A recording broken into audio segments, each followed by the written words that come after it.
সত্য অভিযোগ করব, রেলের একজন এডিশনাল সেক্রেটারি পদত্যাগ করছে, ওইখানে ছাত্র প্রতিনিধি 4 জন জুলাই ফাউন্ডেশনের নামে দোকান বরাদ্দ নিচ্ছে, টিকিট কালোবাজারি করছে, চুরি করছে, বাটপারি করছে। তাদের অত্যাচারে অতিষ্ঠ হয়ে সচিবালয় সব থরথর করে কাঁপে।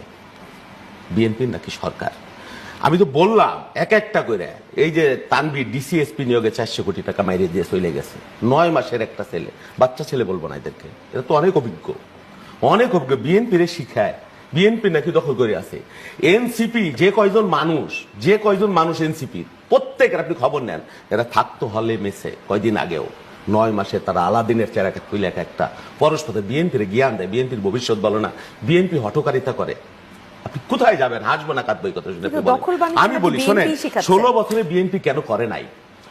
বিএনপি 16 বছরে যেটা করেছে, লক্ষ লক্ষ মানুষ নিয়ে সমাবেশ করেছে, লক্ষ লক্ষ রাউন্ড গুলি হয়েছে। যখন বিএনপি করেছে, এদের বয়স, ওনাদের এক একজনের গড় বয়স 24 আর 25।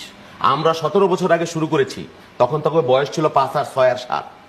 হ্যাঁ, তখন তারা রাজনীতির বুঝে না, দুধের শিশু ছিল কেউ কেউ। সেই তারা কয় জিয়াবাদ রাখবো না বাংলাদেশে, বিএনপি নৌকা ধানের শীষ, 1 সাপের 2 বিষ। এই বিভাজন তৈরি